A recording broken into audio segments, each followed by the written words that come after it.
Call the meeting to order, please. Please stand for the Pledge of Allegiance. I pledge allegiance to the flag of the United States of America and to the republic for which it stands, one nation, under God, indivisible, with liberty and justice for all.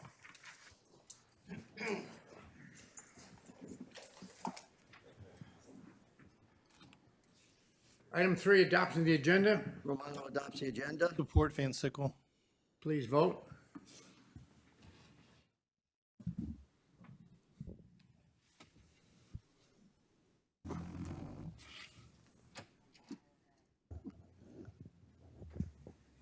Motion passes 13-0.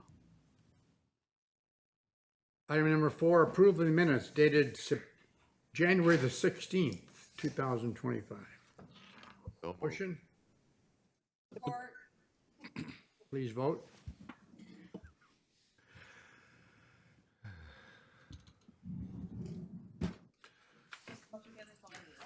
You might want to help Lisa, she's stuck.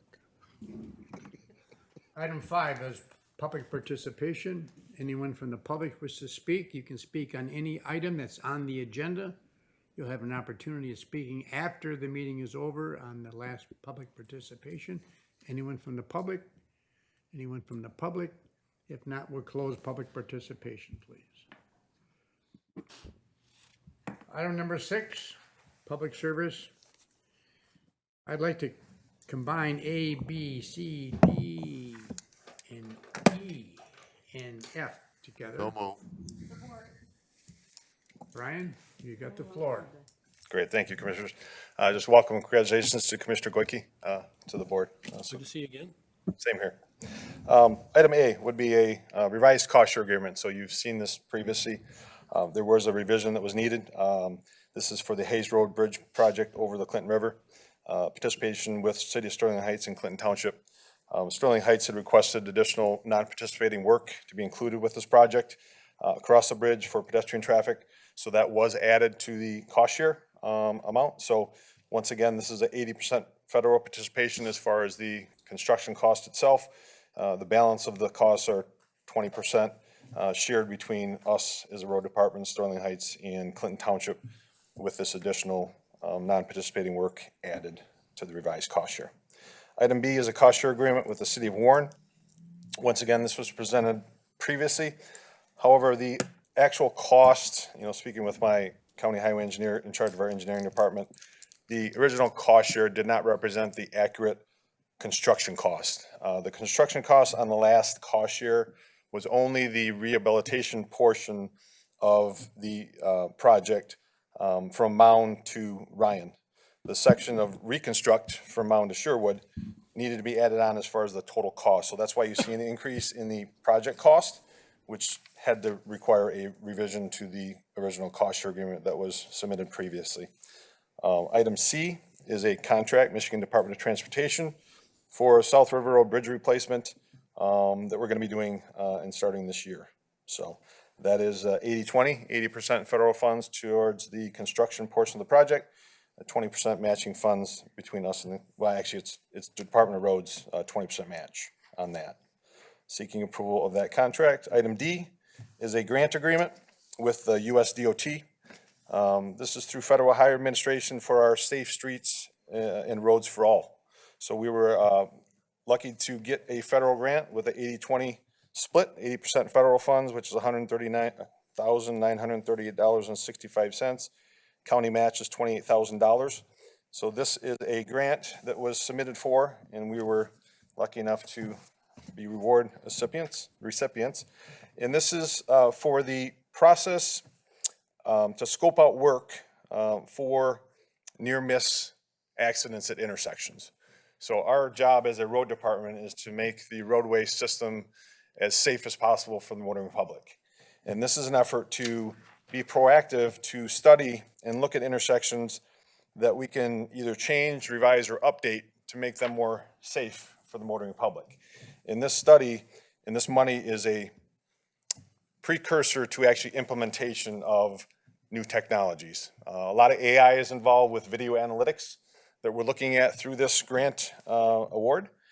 So we vetted, which you'll see in item E, We vetted a contract through RFQ process, selected ACOM to move forward with this program for us, and setting up the pre-design and preliminary NEPA process so that we can get an implementation grant to move forward with implementing what they come up with as far as a best practice or process to look at near misses at these intersections that were selected. So D is the grant agreement with the US DOT. Item E is actual contract with ACOM for the near miss intersection analytics and trajectory system. So the total cost, once again, $139,938.65. Our cost is $28,000. The last item is item F. That's pretty much kind of a continuation of a repurposing and renovation project. On our first floor, we participated with the county to renovate our first floor on our roadside, as well as some infrastructure on the Comtech side with both IT, dispatch, and emergency management. There's a program that I budgeted for this next budget cycle to renovate and update our second and third floor in our administration building, which is off Groesbeck in Cass there. PAA did the original design and scoping for the initial project, and I'm looking at hiring them back. One, due to their familiarity with our layout already. They already have our layout of our building. They don't have to do conceptual design or drawings like they had to with the original project. So we're getting cost savings with selecting them as a kind of a continuation of our second and third floor renovation projects. So seeking approval of that contract with ACOM, with PAA in the amount of $71,500. Just keep in mind that $71,500 does have a $7,000 contingency. Depending on the design that they have moving forward with just updating and aesthetics, which is flooring, lighting, paint, window treatments, renovation of bathrooms, stairwells and landings like we did on the first floor. If we have additional monies that are still there to create additional office space versus cubicles, there is a $7,000 kind of price built into the $71,500 if we have enough money for the other aesthetics portion of the project. So seeking approval of that also. So Commissioner Goike. Thank you very much. Thank you for that. I'm not opposed to nothing. I just have a couple of questions so on D, that grant, now is this for just trunk line roads or is it for other regular streets as well? Because it's coming from the federal government, so it's the I roads, M roads, and US roads? Is that No, what the safety factors are? No, that would be, these are locations would be on our primary road system that's under our jurisdiction. So it'd be county roads? Yes, Okay. would not be state roads, IM or Or otherwise. US, yes. All right, the other question then would be, in history, that always was the state police's jobs for the safety factors on setting speeds and, other things and the like. So are we working in conjunction with them? Or is this above and beyond on this grant? Educate me on how the law has changed. This is separate from speed limits and determination of speed limits. This is for new technology that can be used to be proactive to eliminate accidents, to prevent them. So what can we do as an agency to put different infrastructure, different configurations of technology or signal layout or whatever. Better lighting, Yes. turn lanes? Yes, so speed limits are a different animal. When we do a widening on a roadway, and I'll give a prime example of Hayes Road that was widened pre-COVID. But as a result of the capacity and widening of a roadway, we don't put out speed limit signs initially because we need traffic to normalize on that stretch of roadway with the new capacity. Once it's normalized, MSP, along with us in the community, go into a traffic speed study, basically. MSP does it. We get the results of their speed study, and as per required by law, it's based off the 85th speed percentile of that speed study. In contrary to popular belief, we did 21 to 23 mile road as far as the widening. MSP does not look at just that 2 mile stretch. They look at the entire corridor for Hayes. And unless a study was done more recently within the last 8 to 10 years, they'll do the entire corridor, which we just kind of went through with that study. And there were determinations of increased speeds from that traffic speed study versus what was posted on some of those stretches. The community has the availability to do an independent study analysis to submit to MSP to reduce the 85th percentile speed as far as what's posted. But that is a community-driven action. And that's, once again, reviewed and determined by MSP as far as validity of, say it was determined to be 50 miles an hour. The community submits a speed study or an analysis. It's got to be an official analysis speed study. There's not an exact science of what needs to be turned in. That's determined by MSP, turn something in, and they'll tell us in the community if it's acceptable enough. So to you're gonna reduce look speeds. at data for fatalities and stuff throughout the whole county, all the intersections with this money, and then focus on what the data tells you for where they're most dangerous? Yeah, it's not all intersections, just I think 2 or 3 as part of this study that we're looking at. And obviously that will be more widespread. If we see a technology that's working, we'll incorporate that into our normal day-to-days and annual projects and programs. Thank you for what you do. Thank you very much, Commissioner. Commissioner Howard. Hey, how are you? I Good, Commissioner. always have a question for you. Always. Me and Commissioner Lisa share a few constituents that are going to ask us on this 10-mile project about ADA compliance and making sure that the crosswalks and everything are there and sufficient. Is this project including the crosswalks and the signals? So the buttons where someone presses the cross. When we do a rehabilitation project like this, yes, we have to address or look at the landings, so the ADA ramps that are associated with the roadway itself and the side streets. So that would be part of this process of this program or this project moving forward. So yes, we would have to be in ADA compliance with improvements to the roadway stretch of that section. Okay, great. Thank you so much. Thank you, Commissioner. Commissioner Zinner. Thank you, Chair. Brian, do you have any idea when you're going to start that South River Road project? I don't have an exact date, but I can check with our engineering department if they have an idea of when that may start. So. They said something about February, but I think maybe that's just the date for here. And also, I think there's something when we've had other bridges done in relation to fish spawning the water underneath. There has to be a relation with that time period also, but I'm sure your engineer knows that. Yes, there are certain stream restrictions as passed through by Federal Highway and the DNR, and we abide by all those stream restrictions and limits as our work progresses. Yeah, all right. It's already taken into account. Thank you. Thank you, Chair. Thank you. No other speakers, please vote. Wait a minute. I'm on there. No, you're not, Okay, well, I was. but I will grant you to speak. Thank you, John.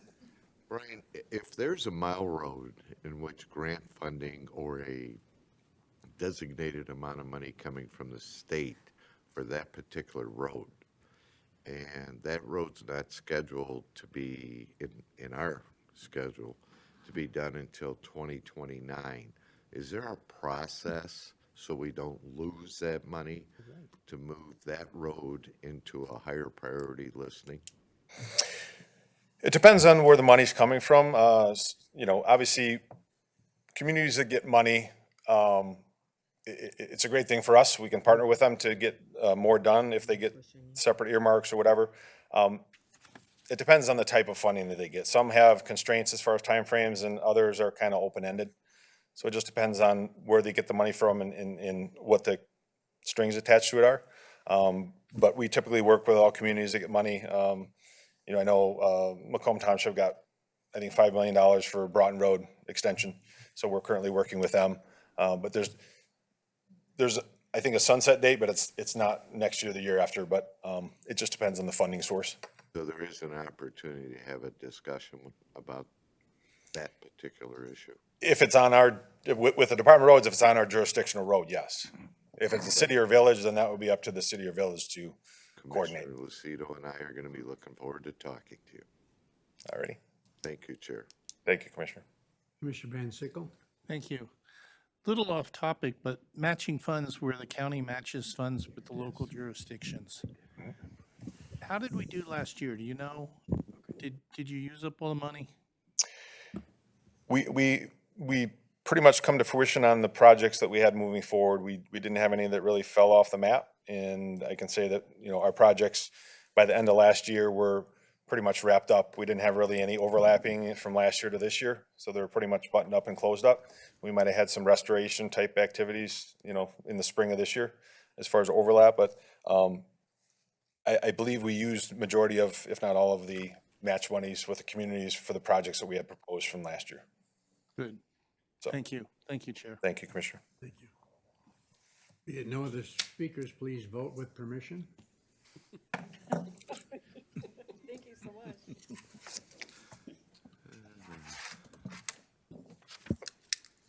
Motion passes 12-0.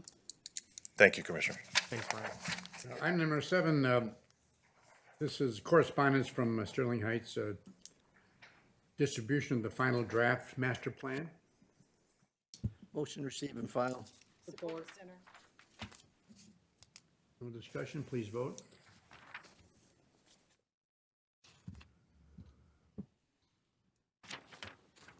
Motion passes 12-0. At this time, it gives me great pleasure to turn over the meeting over to Commissioner Romano for Public Safety Committee. Thank you, Commissioner Perna. We'll continue with Records and Public Safety Committee, Department recommendations. Item A is a contract with Tyler Technologies, Records Management, $828,249. We have clerk.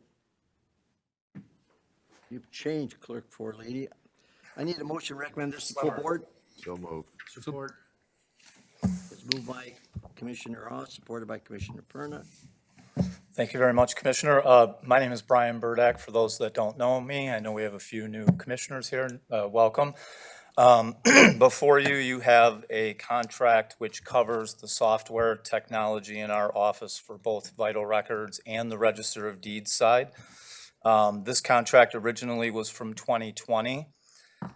This is a 3-year contract that we're renewing. That is before you today. And a funny story happened on the way to this contract. I received the renewal in the mail, or I'm sorry, through email, was working with the vendor, reviewed it. It had a 5% increase, which I thought over 5 years, that's pretty fair. Went and talked to the commissioner about it. And as you all know, Commissioner Forlini is always looking for ways to save money. And Commissioner Forlini said, absolutely not. I am not paying 5% more. I'll sign a contract for the same thing that we've paid each of the last 5 years. I was like, there is no way they're gonna do that. So we made a bet for dinner, and Where are you taking? an email came through about 2 weeks later with a nice letter that said how much they valued us as a customer and that they would honor our request, and we got the renewal for the same cost as the previous 5 years. The clerk was on vacation, and I received a text video of him celebrating and dancing on a beach. So he was pretty excited about that, and we're happy to bring you a contract with the clerk's work for the same cost as the previous 5 years. So I'm happy to answer any questions. The majority of this is paid through our tech fund at the Register of Deeds, $47,000 per year.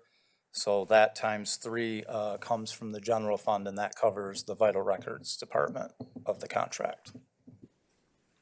Thank you, Brian. I Yep. think there's an old adage, ask and you shall receive. 100%. I never thought they would agree to it, but What I it was said was, wrong, and he sent out a great email. So yeah, could have went down to 3, could have went down to 2, and they just took it the way it was. right. Excellent. We have to give our commendations to Mr. Forlini. Sure. We have some speakers or some questions.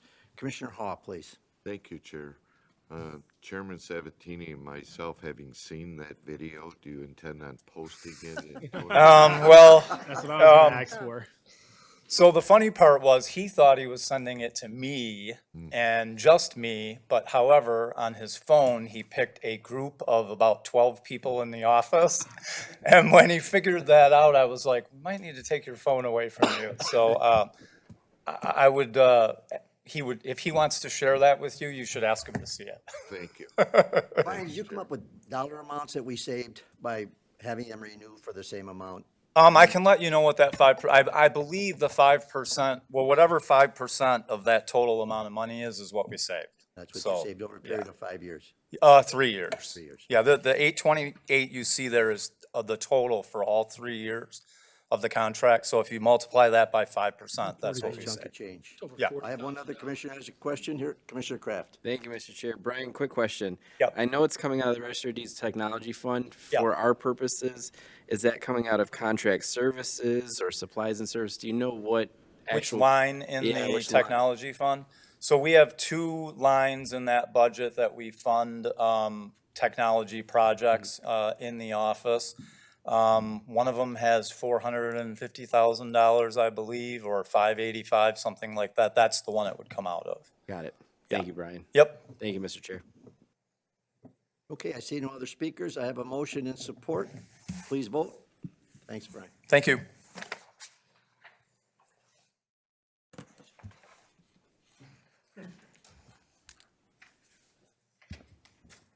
Motion passes 12-0. Thank you. Item B, intergovernmental contract, St. Clair County Juvenile Detention Services. This is no cost to the county. Ms. Westfall, who is Director of Juvenile Justice Services, I need a motion to recommend this to full board. So moved. Support Zinner. We got a motion by Commissioner Lucido, supported by Commissioner Zinner, and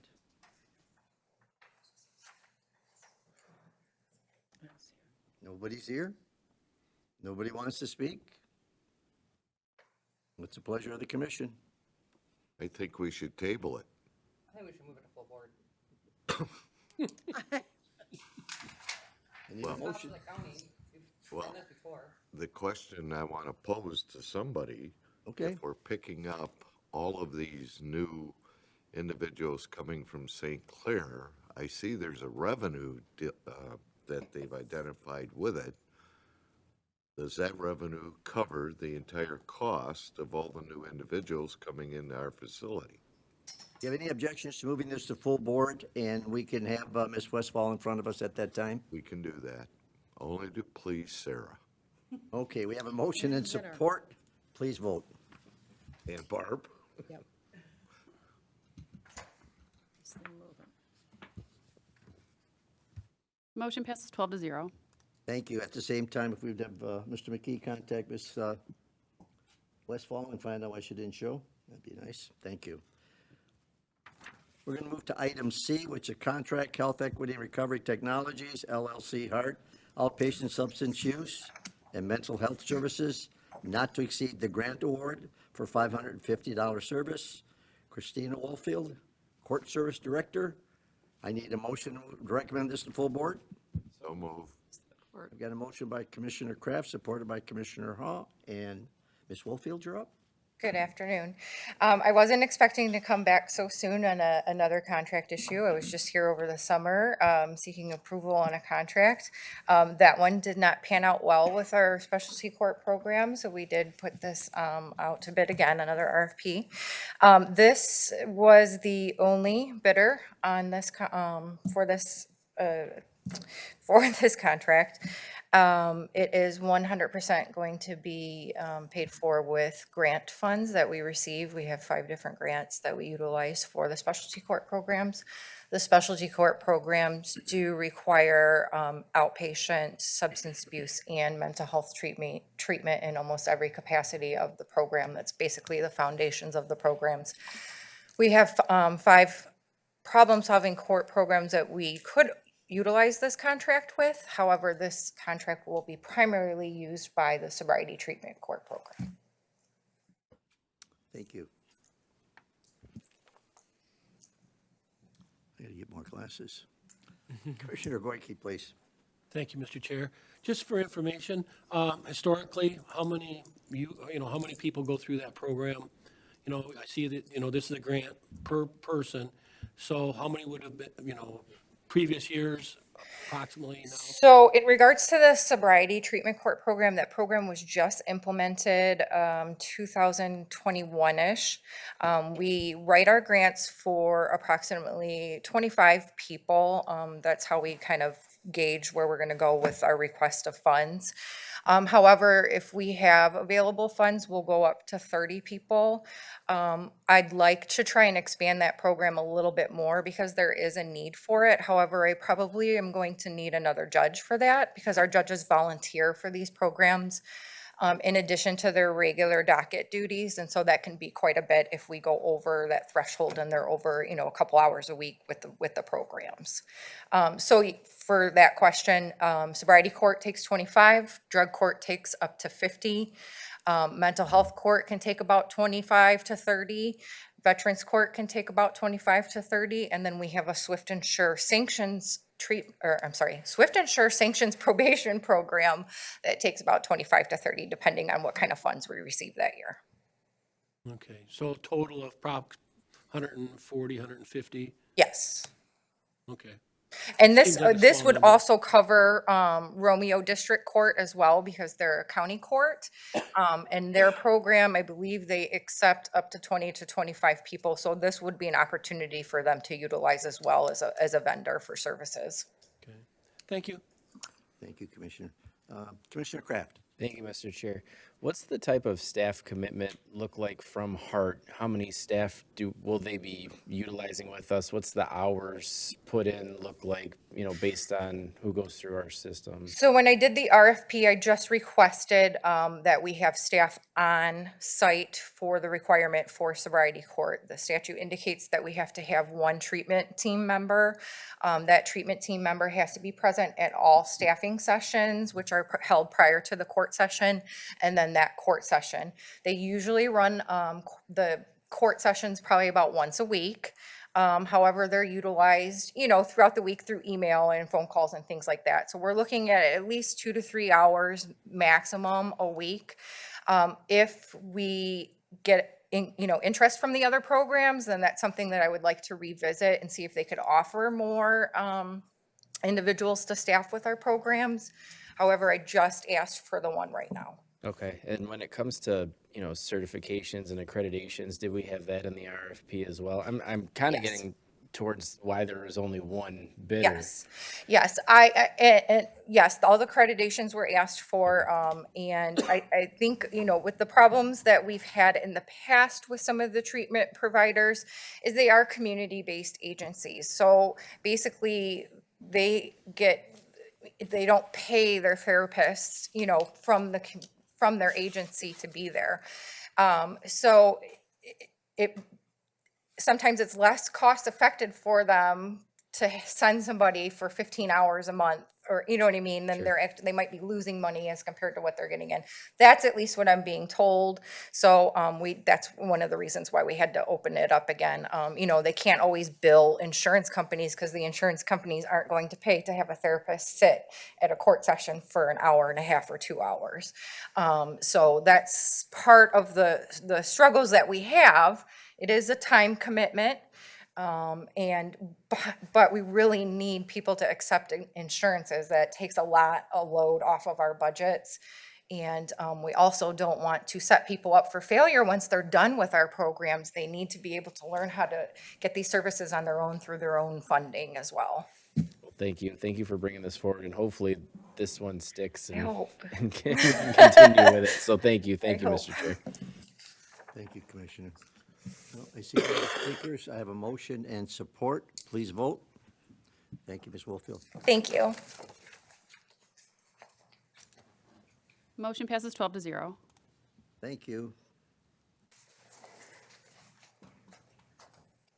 Let's move on to item D, which is a purchase.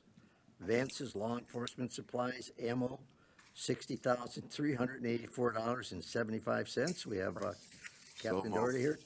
Motion to move to full board. Motion by Commissioner Hawes, supported by Commissioner Goyke. Cap, you're up. Good afternoon. I'm seeking approval to purchase ammunition in the amount of $60,384.75 from Vance's Law Enforcement. Vance currently holds the contract from the state of Michigan for providing Winchester and Hornady ammunition to law enforcement agencies. These funds are available in operating expense supplies, law enforcement supplies. The purchase will allow sheriff personnel to complete mandatory MCOS trainings and qualifications and provide ammunition for our duty carry. I'll be willing to answer any questions you may have. I think you just mentioned this, if I may ask again, you did say that this is mandatory, excuse me, mandatory training for them on the range, whatever, on a monthly or bi-monthly basis, or There's annual qualifications, correct? annual Yes, qualifications? MCOS standards, yes. Thank you. Jesus. But they're letting you off easy today, Cap. Oh, no, look. I see no speakers. I have a motion and support. Please vote.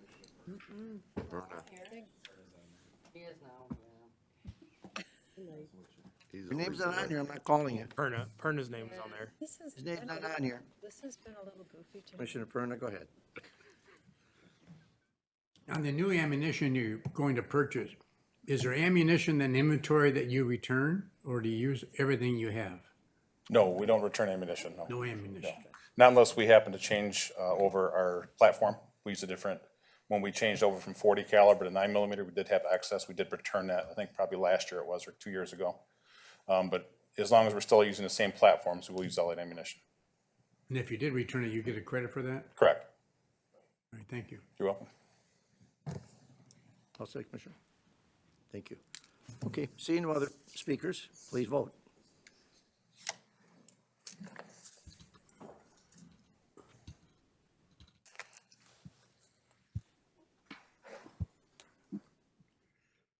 Chair, I didn't receive your vote. Mr. McKee fooled with my finger and screwed If it you'd up. like to voice vote, I'll add it in. Yes. Thank you. Motion passes 12-0. Would you redefine that, please, Chair? I don't think so. Thank you, Cap. Thank you. Okay, let's move to, excuse me, item E, a resolution 2025-1982. It's a resolution to amend the Macomb County 911 service plan to adopt a change in 911 service provider. We have our director, Ms. Elsie, here. I need a motion to recommend this to full board. So move. Support Zinner. I've got a motion by Commissioner Hall, supported by Commissioner Zinner. Director Elsie, please. Good afternoon. Before I begin, Commissioner, I respectfully request that if I could present item F prior to item E, just because item E can only be accomplished with approval of item F. Support.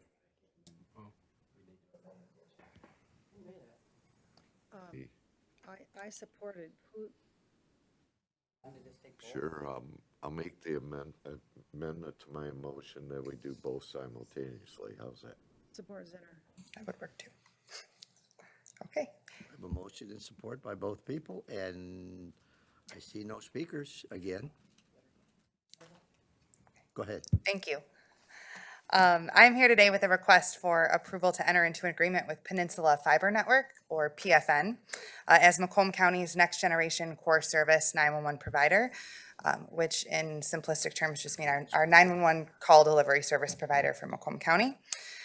PFN has an existing contract with Oakland County, and PFN participates in Oakland County's Intergovernmental Cooperative Purchasing Program. PFN also already serves the other 82 counties in Michigan, many of which who have leveraged Oakland County's contract to enter into that agreement, which we plan to leverage too. And it would allow us the opportunity to avoid RFP, saving significant time and resources.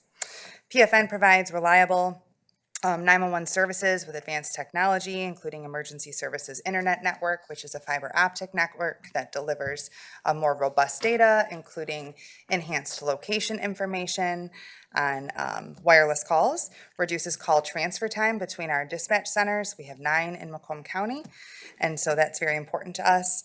And it just should improve overall response times as well, especially because of the enhanced location information and the delivery to the appropriate dispatch center. So this is also a zero-cost contract for Macomb County.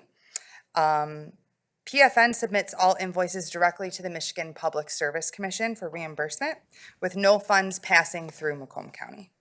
The estimated contract cost is a little over, well, just under $15 million for a 7-year period, February of '25 through December of 2020 or 2032.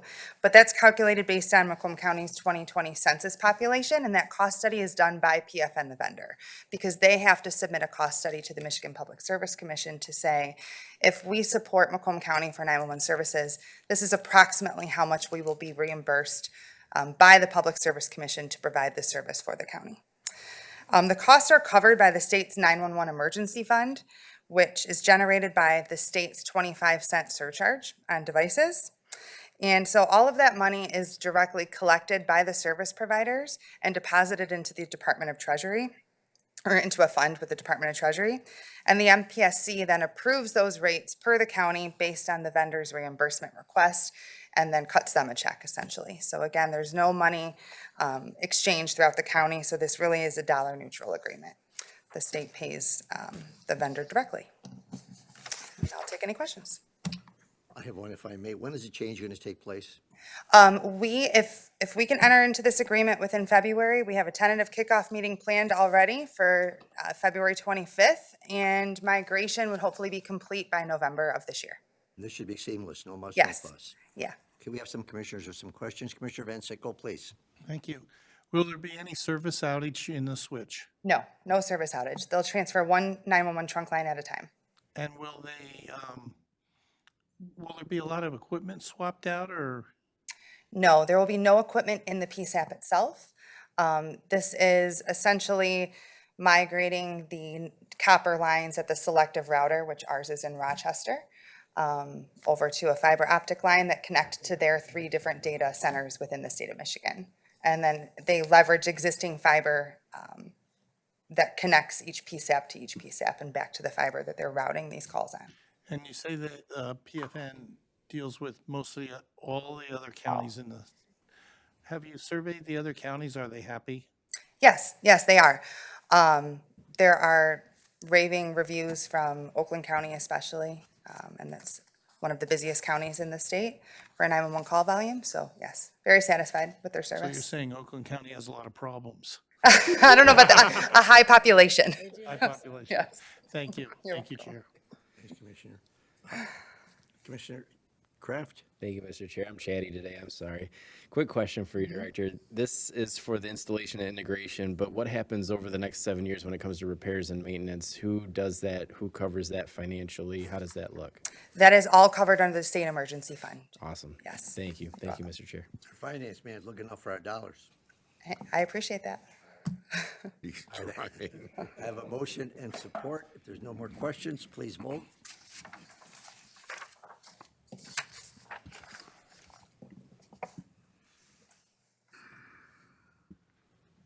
Motion passes 12-0. Thank you, Director. Thank you.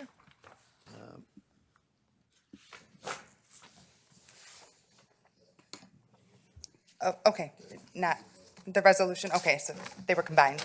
Understood. Okay, well, thank you. You made it much Unless you'd easier like on to me speak today. some more. We'd like to have you in front of No, us. no, that's all set. Thank you. Have a wonderful day.